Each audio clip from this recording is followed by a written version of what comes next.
Tulsi Gabbard is a fearless and self-reliant individual who operates with complete autonomy, refusing to be influenced or controlled by outside forces. She stands as a shining example of free thought and patriotism, fearlessly challenging the status quo. Her exceptional performance at today's confirmation hearing highlighted her impeccable character and unwavering devotion to her country, showcasing her remarkable transparency and honesty. Her unwavering dedication to her goals serves as a source of inspiration and a powerful role model for women around the globe, embodying the qualities of a strong and principled leader. The air crackled with anticipation as Congresswoman Tulsi Gabbard took her seat. The confirmation hearing for the Director of National Intelligence was underway. All eyes were on Gabbard, a woman known for her unwavering principles and independent streak. She had served her country with honor, both as a soldier and a legislator. Now, she was poised to lead the intelligence community. Her nomination was unorthodox, a testament to her unique ability to transcend partisan lines. Gabbard exuded a quiet confidence, her gaze steady and resolute. She was prepared for the grilling that awaited her. Her nomination had stirred controversy, drawing both admiration and criticism from across the political spectrum. Her supporters saw her as a breath of fresh air, a true patriot unafraid to challenge the status quo. Her detractors viewed her with suspicion, questioning her past stances on controversial issues. The hearing promised to be a defining moment in her career. The weight of the moment was palpable. Gabbard understood the gravity of the position she sought. The Director of National Intelligence held the responsibility of safeguarding America's secrets, of anticipating threats both foreign and domestic. It was a role that demanded unwavering loyalty, sound judgment, and an unyielding commitment to the Constitution.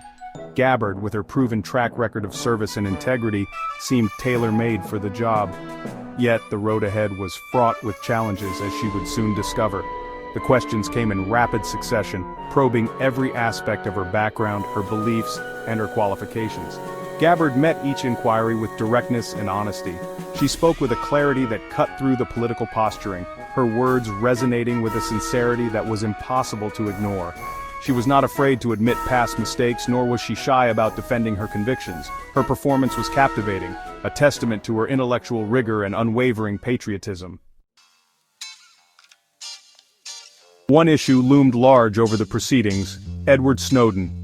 Gabbard's past refusal to label him a traitor had drawn sharp criticism from some quarters. Snowden, a former intelligence contractor, had leaked classified information about government surveillance programs. His actions had ignited a fierce debate about national security and individual privacy. Gabbard, while acknowledging the seriousness of Snowden's actions, had consistently maintained that he had also performed a public service by exposing government overreach. Her stance on Snowden was not the only issue that drew scrutiny. Her past meetings with foreign leaders, particularly Syrian President Bashar al-Assad, were also brought into question. Gabbard's critics accused her of being too sympathetic to dictators. They pointed to these meetings as evidence of poor judgment and a lack of discernment. Gabbard, however, remained undeterred. She defended her actions, arguing that dialogue, even with adversaries, was essential to promoting peace and understanding. She argued that her meetings were not endorsements of these leaders or their policies. Rather, they were attempts to understand different perspectives, to build bridges where others saw only walls. She believed that true leadership meant engaging with the world, not shying away from difficult conversations. Her willingness to reach across the aisle, to engage with those with whom she disagreed, was a testament to her commitment to diplomacy and her belief in the power of dialogue. The Snowden conundrum and the controversy surrounding her diplomatic overtures highlighted the complexities of Gabbard's candidacy. She was not a woman of easy answers or simple solutions. She was a thinker, a leader who refused to be confined by ideological boxes. Her willingness to challenge conventional wisdom, to engage in nuanced discussions about complex issues, made her both a fascinating and frustrating figure. She was a walking contradiction, a staunch defender of American interests who was also willing to criticize her own government when she believed it was in the wrong. The Senate chamber crackled with tension. Gabbard's confirmation hearing had become a microcosm of the deep political divisions plaguing the nation. Senators from both sides of the aisle peppered her with questions, their tone ranging from skeptical to openly hostile. Republicans expressed concerns about her past statements on national security and her willingness to work with Democrats. Democrats, while generally supportive of her candidacy, remained wary of her independent streak and her willingness to buck party orthodoxy. Yet, amidst the partisan rancor, something remarkable happened. Gabbard, with her characteristic composure and unwavering honesty, began to chip away at the walls of division. She refused to be drawn into partisan squabbles. She answered every question with respect, but also with an unflinching commitment to her principles. She spoke truth to power, regardless of whether it was a Democrat or a Republican holding the gavel. Her performance did not win over everyone, of course.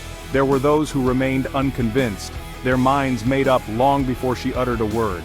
But there were others, perhaps surprised by her candor and her obvious intelligence, who began to see her in a new light.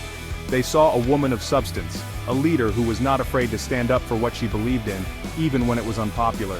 They saw a patriot who loved her country, but who also recognized its flaws, and was willing to fight to make it better.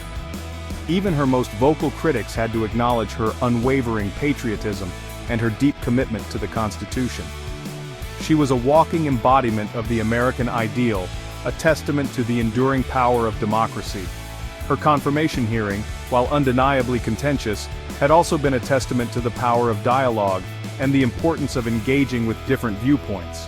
It was a reminder that even in these polarized times, common ground can be found if people are willing to listen to each other with open minds and open hearts. In the aftermath of the hearing, Tulsi Gabbard's star continued to rise. Her performance had resonated with millions of Americans, who saw in her a reflection of their own hopes and frustrations. She became a symbol of change, a beacon of hope in an increasingly cynical and divided world. Her message of unity, of putting country before party, struck a chord with people from all walks of life. She was particularly inspiring to young women, who saw in her a role model for leadership in a male-dominated world. Her courage, her intelligence, and her unwavering commitment to her values made her a powerful voice for a generation hungry for authenticity and integrity. She showed them that it was possible to be both strong and compassionate, to be a warrior and a peacemaker. Her candidacy, though ultimately unsuccessful, marked a turning point in American politics. She had shattered stereotypes and challenged the status quo. She had forced people to confront uncomfortable truths about their own beliefs and biases. She had shown that it was possible to run a campaign based on principles, not polls, and to inspire a movement based on hope, not fear. Whether she would one day return to the political arena remained to be seen. But one thing was certain: Tulsi Gabbard's impact on American politics and on the hearts and minds of countless Americans would be felt for generations to come. She had shown that it was possible to be a patriot and a critic, a warrior and a peacemaker. She had reminded the world that true leadership required not just power, but also courage, integrity, and an unwavering commitment to the common good.